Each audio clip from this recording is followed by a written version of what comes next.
and welcome back.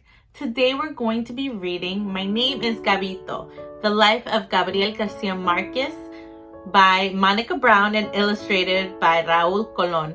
I hope you enjoy! Can you imagine a shipwrecked sailor living on air and seaweed for 8 days? Can you imagine a trail of yellow butterflies fluttering their wings to songs of love? Can you imagine gold and silver fish swimming in air? Once there was a little boy named Gabito who could. This little boy would become one of the greatest storytellers of all time. Gabito was born in the magical town of Aracataca, Colombia, and his imagination was just as big and great and wild as the thickest jungles and highest mountaintops of Colombia. To Gabito, the world was a magical place. He grew up in a little house with his big family and, according to his grandmother, a strange and mysterious ghost. Sometimes little Gabito would imagine the ghost lady gliding through his house and rocking the empty rocking chair in the family room. Back and forth, back and forth. Gabito never sat in that rocking chair because he didn't want to squish the ghost. Gabito's imagination was big. Gabito also lived with an amazing 100-year-old talking parrot named Lorenzo the Magnificent. Lorenzo would make up stories of his own just like Gabito, and sometimes his stories would turn out to be true.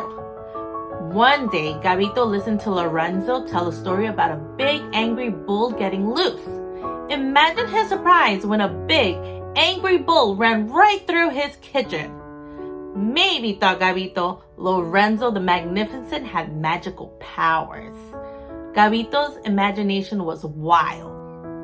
Gabito's favorite person in the whole world was his grandfather, Nicholas, who had a giant dictionary filled with many amazing words.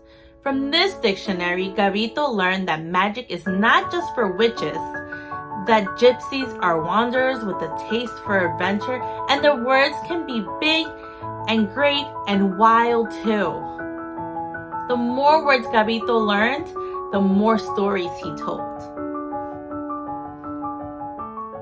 Each day after breakfast, Gabito and his grandfather put on matching Scotch plaid hats and walked through the town of Aracataca, holding hands and smelling the jasmine flowers.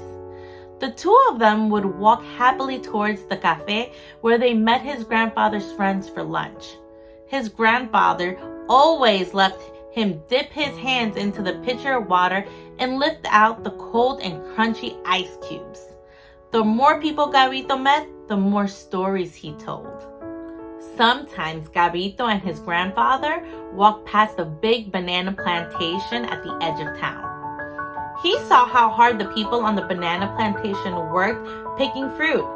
Even to little Gabito, it didn't seem fair that those who worked so hard were so poor, and this made Gabito sad. He tried to imagine a world where no one was poor and where everyone could sit with their grandfathers under the shade of a tree, holding hands and crunching ice. The more things Gabito saw, the more stories he told. Under the hot sun, Gabito grew tall. He learned that ghosts were real, that parrots sometimes speak the truth, and that not everything, even in this magical world, is fair. Most importantly, he learned that he loved stories. He loved hearing them, reading them, telling them, and writing them. He loved creating words where the impossible was possible, where dreams were true, and where people could float and fly. The more stories he wrote, the more he wanted to write. When Gabito grew up, he wrote the most exciting stories in the world. His stories were magical and amazing, but just as real as you or me.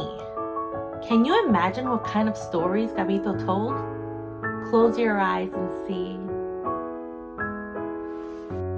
Can you imagine a man with enormous wings falling from the sky? Can you imagine the most beautiful woman in the world? Can you imagine flying through the air on a magic carpet? If these stories sound magical, it is because they are. And they were written by the boy called Gabito who grew up to be Gabriel Garcia Marquez, the great storyteller read by millions, loved by all. But Gabito never forgot the parrot and the bull, the jasmine flowers and the banana workers, and the dictionary full of wonderful words. People on all 7 continents read his stories and loved them and discovered just how magical and big and great and wild the world can be. Well, friends, we just finished My Name is Gabito, The Life of Gabriel Garcia Marquez. I hope you enjoyed. Don't forget to like, subscribe, and come back for some more. Bye!